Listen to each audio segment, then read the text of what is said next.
5 minutes अपने लिए में आप सभी का हार्दिक अभिनंदन है। आम के हम गुठलियों को दला दाम, आप सोच रहे होंगे कि आज ये क्या विषय लेके हम बैठ गए।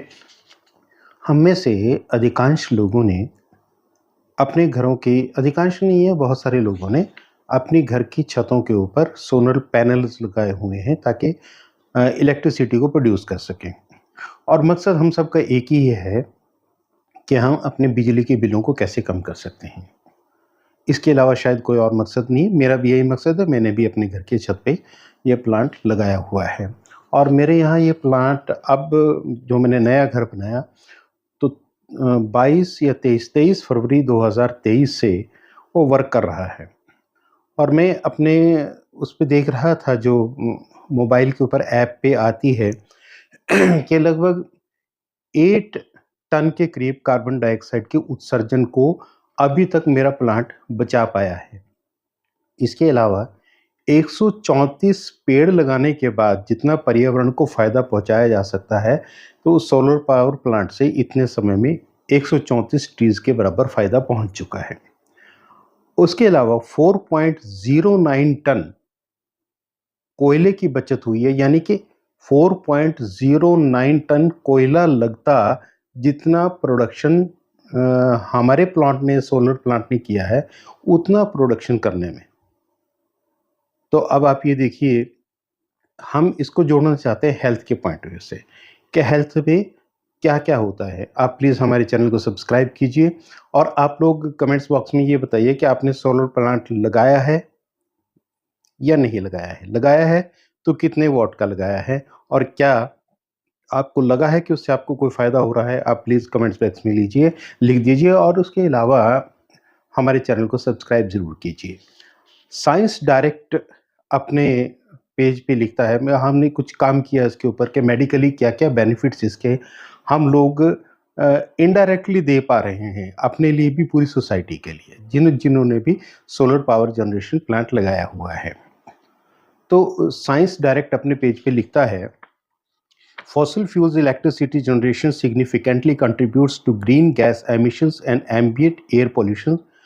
Coal combustion releases harmful pollutants such as sulfur dioxide, nitrogen oxide, mercury, and particulate matter. Researchers consistently associate exposure to these pollutants with adverse health effect, increased mortality, and threat of life. यानी कि जो हम ये use करते हैं, बिजली use करते हैं और इसकी प्रोडक्शन के अंदर जो फॉसिल फ्यूल्स यूज़ होते हैं या कोयला जब जलाया जाता है तो उससे सल्फर डाइऑक्साइड, नाइट्रोजन डाइऑक्साइड और मरकरी और बहुत सारे पॉल्यूशंस निकल के आते हैं जो हमारी लाइफ के लिए थ्रेटनिंग है, हमारी मृत्यु दर को बढ़ते हैं, रेस्पिरेटरी ट्रैक्ट की इन्फेक्शंस को भी, रेस्पिरेटरी ट्रैक्ट कंजेशंस को भी ये बढ़ाते हैं। इसके अलावा नेशनल पार्क सर्विस जो है वो भी अपने पेज पे लिखता है कि sulfur dioxide irritates the skin and mucous membranes of the eye, nose, throat, and lungs. High concentration of sulfur dioxide can affect lung function, worsen asthma attacks, and worsen existing heart disease in sensitive group.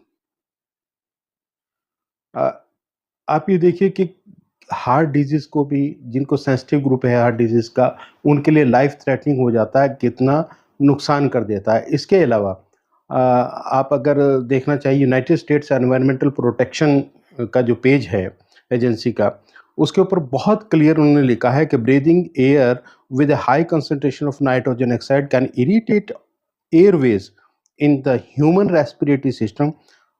Such exposures over short period can aggravate respiratory disease, particularly asthma, leading to respiratory symptoms such as coughing, wheezing, or difficulty in breathing. Hospital admissions and visit emergency rooms. तो अब देखिए कि अगर हम nitrous oxide को थोड़ी देर के लिए भी इनहेल करते हैं तो उसके बाद ये सारी प्रॉब्लम जो मैंने आपको बताई, ये सारी हो जाती हैं। हमारी हॉस्पिटलाइजेशन भी ज़्यादा होती है, रेस्पिरेटरी ट्रैक्ट की इन्फेक्शन भी होती है, लंग्स को भी बहुत ज़्यादा नुकसान होता है। अब इसके लिए एक एग्जाम्पल बहुत ज़रूरी है। एक देश है chilli.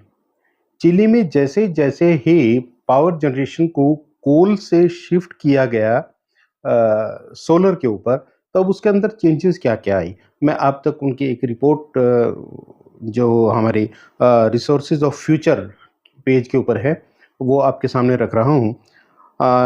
Relying on exogenous variation from incremental solar generation capacity over time, we find that solar energy displaces coal generation and curtails hospital admissions due to respiratory disease. अब देखिए कि जितना ज़्यादा वहाँ पे कोल से दूर होके वो सोलर के ऊपर जैसे-जैसे जितना वो कन्वर्जन होता गया, उतना ही ज़्यादा रेस्पिरेटरी प्रॉब्लम के लिए हॉस्पिटलाइज़ेशन यानी कि हॉस्पिटल जाने का जो वो प्रतिशत था, वो बहुत कम होता चला गया।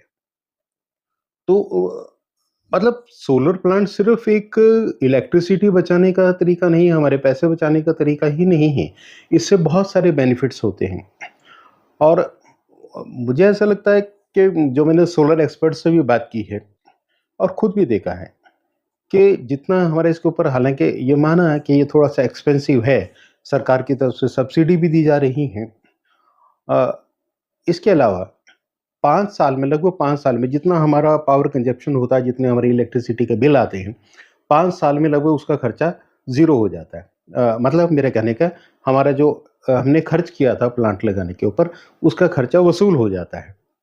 सब्सिडी और 5 साल के बिल्स मिला के हमारा वसूल हो जाता है। उसके बाद लगभग 20 साल तक हम बिल्कुल फ्री में बिजली यूज़ करते हैं, लेकिन उसके साथ-साथ आम के आम गुठलियों का दाम इसलिए कह रहा हूँ कि जहाँ हम बिजली के बिल को अपने न्यूट्रलाइज़ कर रहे हैं या ज़ीरो कर रहे हैं या कम कर रहे हैं, उसके साथ-साथ हम अपने एरिया को, अपने इस एनवायरनमेंट को कितना सुखद भी कर रहे हैं। क्योंकि सरकार को उतनी ही बिजली प्रोडक्शन के ऊपर ध्यान कम देना पड़ेगा, उतने ही कोल की कंज़प्शन कम होगी, उतने ही जो कोल जलाते हैं या फॉसिल फ्यूल्स जलाते हैं, उससे जो एनवायरनमेंट को कार्बन डाइऑक्साइड, नाइट्रोजन ऑक्साइड या मरकरी या अदर पॉल्यूटेंट्स मिलते हैं, उनकी मात्रा कम हो जाती है।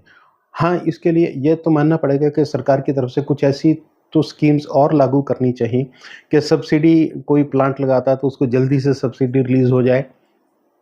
और फाइल्स बोर्ड्स के अंदर इलेक्ट्रिसिटी बोर्ड्स के अंदर धक्के ना खाए कि ये ना हो कि वो अप्लाई करता रहे फिर वहाँ चक्कर काटता रहे। हालाँकि अब बहुत सरल हो गया है कि ऑनलाइन अप्लाई हो जाता है, लेकिन उसके बाद वो वेट करता रहे कि कब परमिशन आएगी, कब कोई मेरा सर्वे होगा, किस तरीके से मैं करूँगा। तो इस चीज़ को और ईज़ी किया जा सकता है पूरे देश के, पूरे हमारे मानव जाति के लिए। जो हम ग्रीन गैसेज़ की बात करते हैं, उनको कम करने के लिए, इन सब के करने के लिए सोलर पावर प्लांट्स और जितनी भी सरकारी बिल्डिंग्स हैं, हम ये देखें कि 1 साल के बजट के अंदर वो सारा का सारा लग सकता है। उसके बाद वो बिजली का जो खर्चा है वो बिल्कुल ज़ीरो हो जाता है। तो जितने भी सरकारी स्कूल्स हैं या प्राइवेट स्कूल्स भी हैं या सरकारी बिल्डिंग्स हैं, कम से कम वो अपनी-अपनी पावर जनरेट खुद कर लें और तो उसके आस-पास का वो एटमॉस्फेयर भी सुधार लेंगे। और हम लोग भी जितना संभव हो सके अपने घरों पे के ऊपर सोलर पावर प्लांट लगाएँ। आप सभी 5 मिनट्स अपने लिए में जुड़े। आप सभी का बहुत-बहुत धन्यवाद। आप लोग सुखी रहें, स्वस्थ रहें, हमेशा खुश रहें।